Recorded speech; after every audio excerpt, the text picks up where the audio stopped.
Okay, today is April the 16th, 2014. I'm on the Shinnecock Reservation, and I'm talking with Daniel S. Collins. Daniel was born April 16th. Wait a minute. Daniel was born April 11th, 1961, and he served in the United States Marine Corps and the Air National Guard. Tell us where you came from, where you were born. I was born in Riverhead, New York. Okay. And what branch of service did you serve in? I served in the United States Marine Corps and the Air Force, Air National Guard. And were you drafted or did you enlist? I enlisted. Okay. And where were you living at the time that you enlisted? I was living on the Shinnecock Indian Reservation. Okay. And why did you join? I joined to basically pursue my career in law enforcement.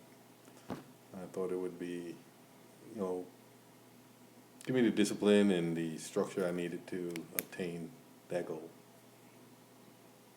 And why did you pick the branch of service that you joined? Well, my father, Nelson Collins, was a Marine Corps drill instructor and a police officer. Both I wanted to mirror his image, and so that played the biggest part in me joining that particular branch. And do you recall your first days in the service? Yes, I do. Can you tell us about it? First days, I went to MCRD San Diego for recruit training. I remember we were only supposed to spend like a week in receiving, but I was there for like 4 weeks, and that was hell to say the least.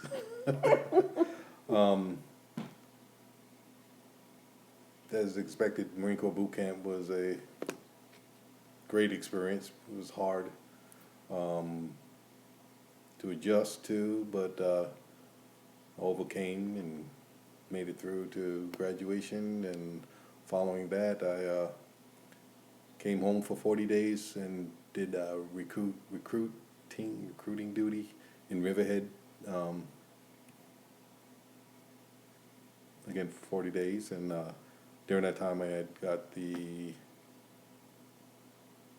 meritorious PFC promotion for recruiting a few high school students. And from there I went to infantry training school out at Camp Pendleton, California. After graduating from infantry training school, I was assigned to the Naval Air Station, North Island in Coronado, San Diego, for Marine Barracks duty, where I did the rest of my tour in the Marine Corps.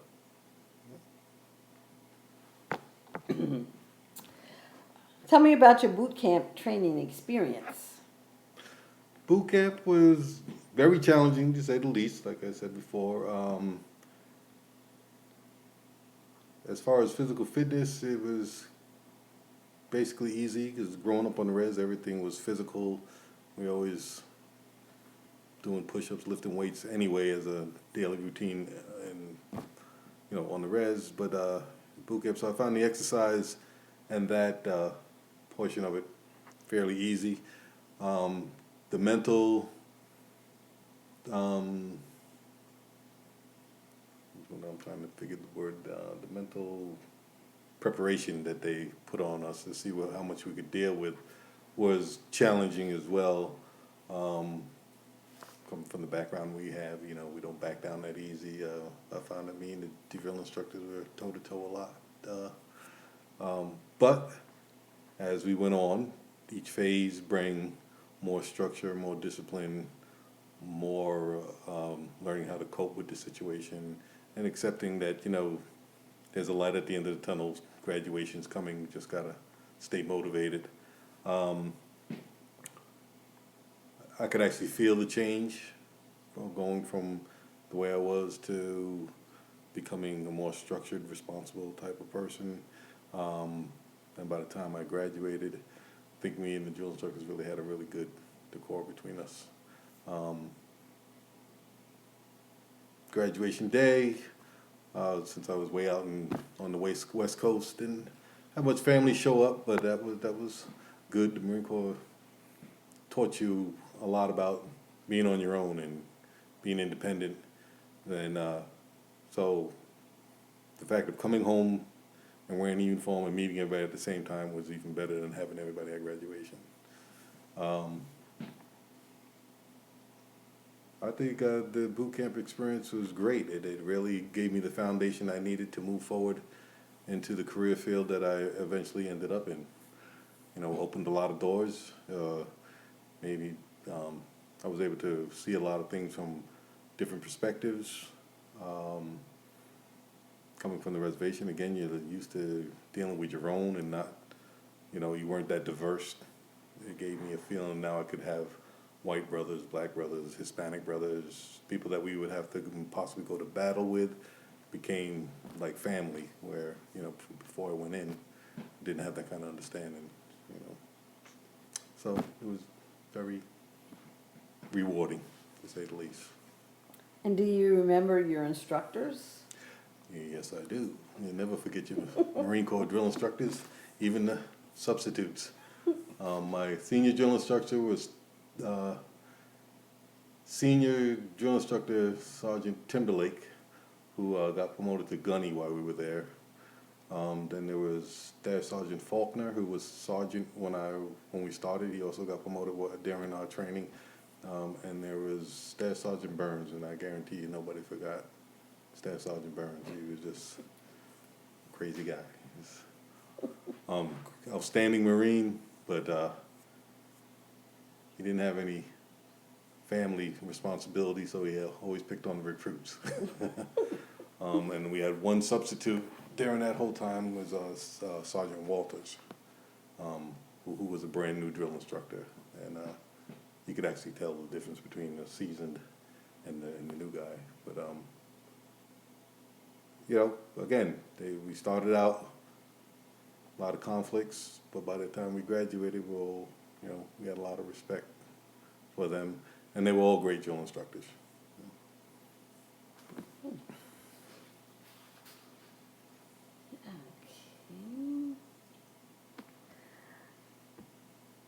What was your job assignment in the military? My primary MOS was 0331, which is Marine Corps machine gunner. I was assigned to Marine Barracks at Naval Air Station North Island, which was basically a Naval Air Station guard post, but it was just when the anti-terrorist units were starting to come into, and there was a lot of terrorism, anti-terrorism development operations. So that was the beginning of the 8151 field, and you couldn't join for that MOS back then. Now you can, but we were like, it was us and multiple other bases that had these guards that basically started the MSG unit, which provided security and anti-terrorism operations for most of the installations.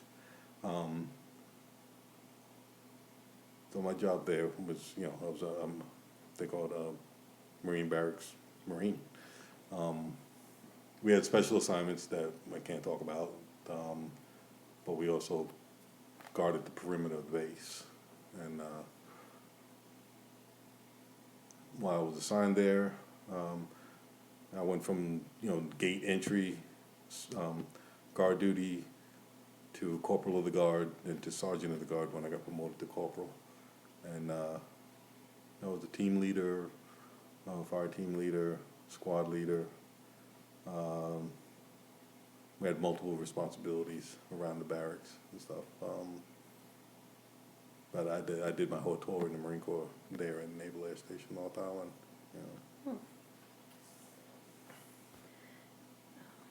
Did you serve any time during combat?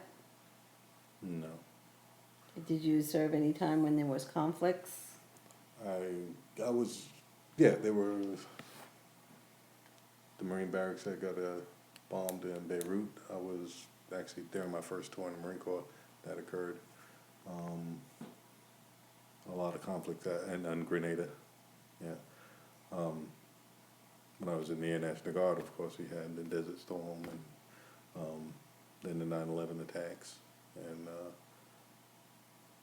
I didn't go overseas for any of those. I was activated when I was Assistant Chief of Police at Shinnecock. I was activated in 2001 to come back to Southampton to the 106 Security Forces, and I was sent out to Nellis for guard duty out there.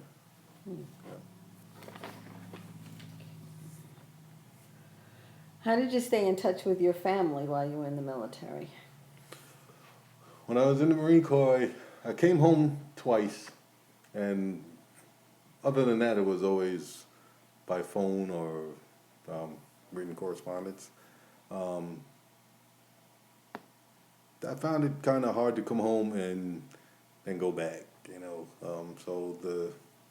I came home once, and I had that adjustment issue with basically adjusting back to accepting what was going on here, with the structure and the discipline that you gain. You come home, your friends look different, and I was really the oddball out, so I just went back to the base. I went to visit my mother for one Christmas in Florida, and after returning to the base from then, I said, I'm not going home anymore until I was done, and I did. Okay. What was the food like in the military? I was on the naval base. Food was great. In the military, did you ever feel pressure or stress? Pressure and stress? No. Like I said, my first night in boot camp, I kind of wondered why I did what I did when I was standing on those yellow footprints. Look up the wall after we just got screamed at and yelled at and throwing things at us and stuff. I kind of figured, well, what did I get myself into? But my first night in boot camp,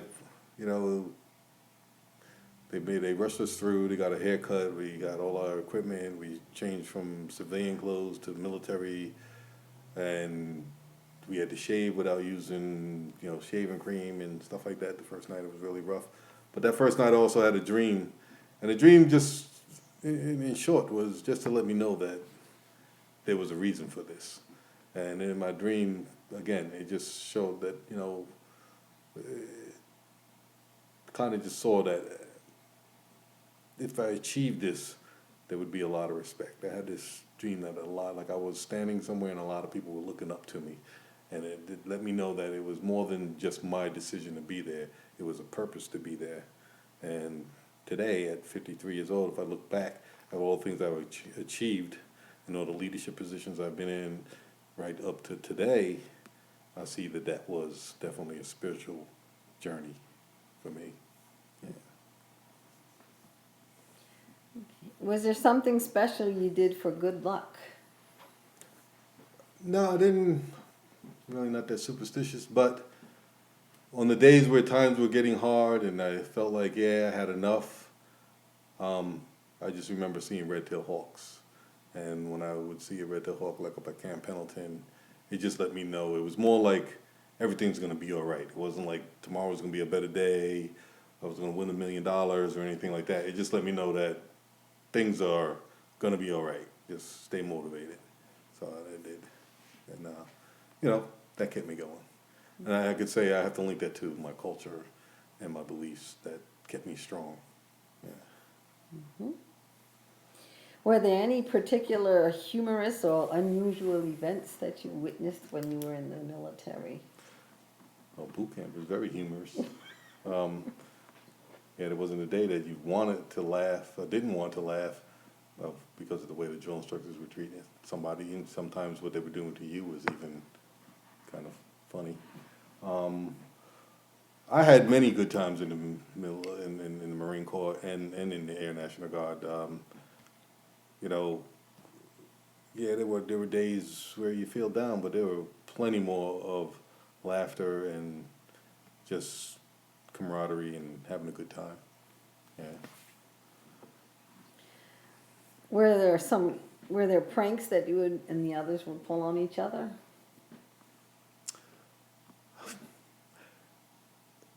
Yeah, I mean, we were guys, and we were trained to carry out big missions, for this country, and really nowhere to go do it. So, of course, in the downtime, we found a lot of ways to amuse each other and get on each other's nerves. I wouldn't say a lot of it was appropriate, but hey, well, yeah, once in a while we would play games on each other. That all ended in fun, but always was on the edge. Did you ever have entertainers come to your bases? I think. Um, yeah, I'm sure that we had, or did I participate in a lot of that? No, the Marines we were on a naval air station, and we owned our own little corner of the base. Then when we left that area, we usually went straight off the base, and when we came back, we went straight back to that area. So again, it was a naval base. They were always partying and stuff. So I know that there were good times to be had on that base, but we didn't hang out there. We took it other places. Mm-hmm. And where did you travel while you were in the service? Well, while I was in the Marine Corps, I basically was there in San Diego. And when I left there again, I came home twice, and that was that. Other than training, going back and forth to Seals Beach or Camp Pendleton or other training facilities in California, I didn't travel much. It was only just for training. When I was in the Air National Guard, I was given the opportunity to go over to Germany, and we went there to actually conduct bomb training for the Rhine-Main Air Force Base Security Police, and that was a week, I believe, a week or two we were there. What was not strange about that, but what was interesting about that was I actually ran into two other Shinnecock relatives, Jason Cofield and Preston Brown. Oh. And but kind of like an hour after we got there and we got settled in, there was a threat on the base, a Turkish threat. So, what we thought was going to be a little bit of work and a whole lot of play turned into lock down the base and 12-hour shifts, and I had to take over the armory, and there were special weapons and stuff that other ammunitions that people weren't trained on. In my Marine Corps experience, actually, afforded me the opportunity to take charge of that area, and I prepared guys for 12-hour shifts and got them armed and ready for post, and also helped out with them on post until the threat was over, which is why I got the Air Force Achievement Medal for that, having that experience. Yeah. So Germany was the only place that I got to go out of the country, and then again in 2001, I got shipped out to Nellis Air Force Base in Vegas. Yeah. How would you compare the Marines to the Air Force? They were both good experience, but I would definitely say the Marine Corps is a lot more structured. When I came, you respected everybody of higher rank. You respected each other. When I came to the Air National Guard, basically it was when I was introduced to, officers like lieutenant and above. I just couldn't get used to the fact that I could call them Rick or Mark or whatever their first names were. I'm used to calling them Sir or Lieutenant or whatever. But again, the discipline that I had from the Marine Corps carried over, and I still maintained that professionalism and that respect for the ranks, and again achieved a lot through helping out. And each experience is whatever you make it. Of course, the Marines are built for fighting, you know, and built for being the number one unit that they are. And the Air Force looks at it from a different perspective. They're very good at what they do in technical and, you know, on-hand stuff. More career build. I felt that the Air Force was more geared towards career building activities that are useful in just, everyday society, as far as in mechanics and, again, technical stuff. Not saying that the Marine Corps doesn't have those fields, but you know, the breed and the pride of the U.S. Marine Corps is they're an elite fighting force, you know. So I have a lot of pride of being a Marine, but I'm also proud of my service in the Air Force as well.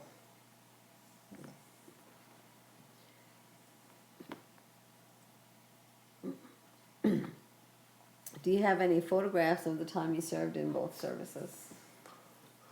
Yeah, here and there. I think, yeah, I do. And what did you think of the officers or fellow soldiers that you served with? I served with, I would say, all of them were fine people. You know, every unit, every service, every place has its 10%.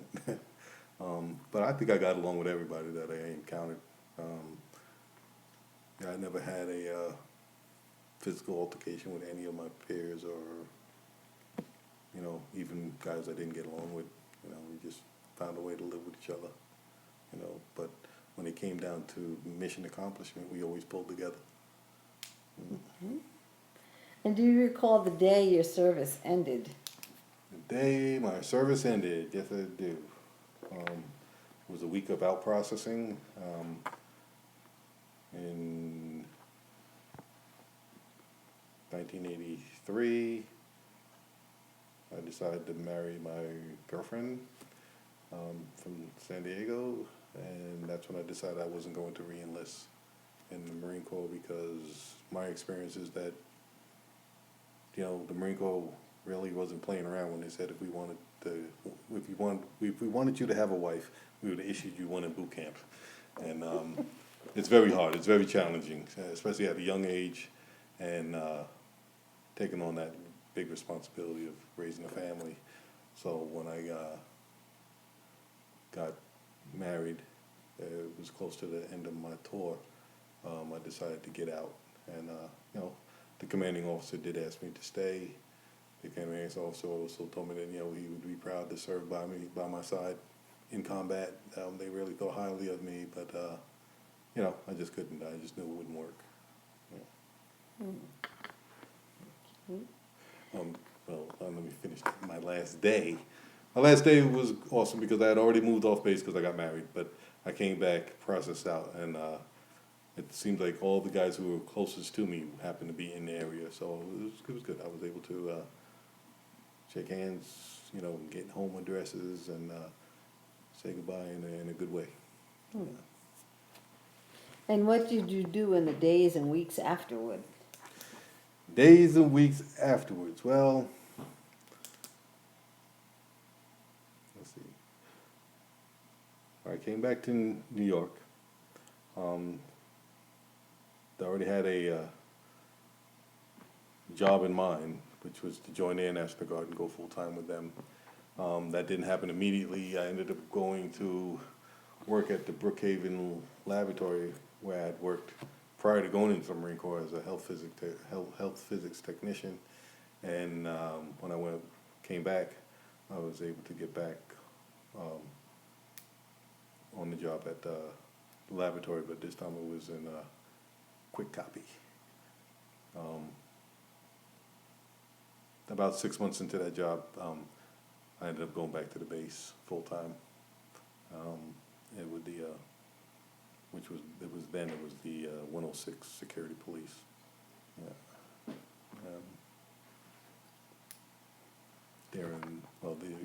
You're saying for a short period of time. Is there another question that moves forward?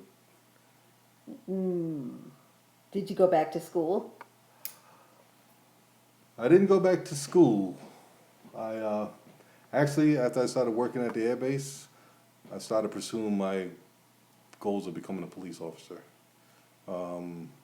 Maybe a year or so, I was given the opportunity to go to the Suffolk County Police Academy for the town of Southampton's police department. Yeah, that's what I did. And upon graduation, I became a seasonal police officer with Southampton Town, which led me to Southampton Village, which led me to New York State Parks Police. And I finally ended up, I also was a public safety officer up at Long Island University. Ultimately, I accepted a full-time police position with the Shinnecock Child Police Department, beginning at the rank of sergeant, where I stayed for 19 years, obtaining every rank from sergeant, lieutenant, captain, assistant chief to chief, and then ending my career at the rank of position of chief of public safety. Yeah. Did you make any close friendships while you were in the service? Yeah. I had a lot of really close friends, and I had a best friend, Richard Cortez, out of Manhattan, New York. He was my best man in my wedding. I had a lot of guys that were as close. Alberto Gomez from Detroit, Michigan. Corporal Reeves, who was out of New York City. Yeah, I had a host of really good friends. I just had a real good time in the Marine Corps. Did you continue any of those relationships?